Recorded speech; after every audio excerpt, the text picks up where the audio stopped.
9 तारखेनंतर त्या बाबतीतली कुठंतरी सुरुवात होईल असं वाटतं. राष्ट्रीय अध्यक्ष कोण हो पवार नाही, त्या बाबतीतली कुठंही कसलीही चर्चा पवार परिवारामध्ये त्या ठिकाणी झालेली नाही.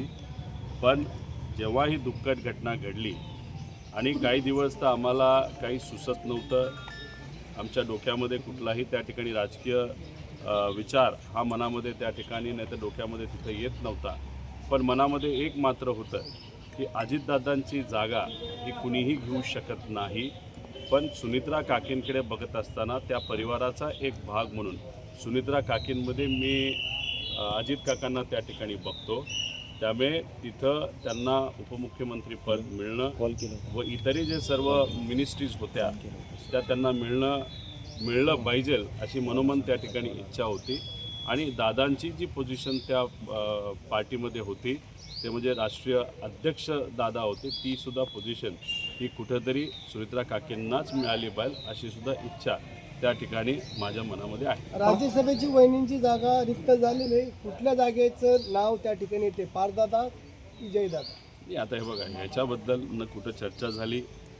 तसं बघितलं तो त्यांच्या पक्षाचा तो विषय आहे. त्यामुळे त्याच्याबद्दल मी इथं बोललं आणि आज बोललं हे उचित ठरणार नाही. रोहितदादा म्हणजे पार्थदादा असतील किंवा सुनेत्रा वहिनी असतील यांच्यासोबत विलिनीकरणासंदर्भात काही आपण माहिती त्यांना दिली का किंवा त्यांनी काय माहिती घेतली का? कारण इतक्या सगळ्या गोष्टी घडल्या होत्या, पुढे गेल्या होत्या, दादा आणि तुमच्यामध्ये बैठका झाल्या होत्या, 12 तारखेला काही गोष्टी करायचं ठरलं होतं.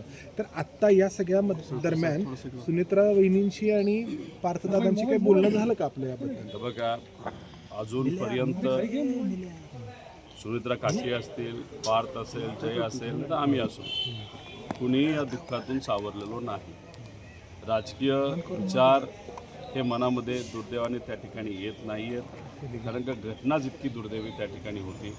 त्यामुळे हळूहळू जसं आम्हाला राजकीय विचार करण्याची क्षमता आमच्यामध्ये त्या ठिकाणी येईल, नक्कीच त्याच्याबद्दल स्पष्टपणे मी सांगेल. पण आत्तापर्यंत दोन्ही परिवारामध्ये नाही तर पवार परिवार एकत्र म्हणून कुठेही राजकीय चर्चा तिथं झालेली नाही. 9 तारखेनंतर त्या बाबतीतली कुठंतरी सुरुवात होईल असं वाटतं. महाराष्ट्रातील सर्व बातम्यांचे विश्वासार्ह व्यासपीठ, सकाळच्या सर्व सोशल मीडिया प्लॅटफॉर्मला लाईक, फॉलो आणि सबस्क्राईब करा. तसंच सर्व नोटिफिकेशनसाठी बेल आयकॉन प्रेस करायला विसरू नका.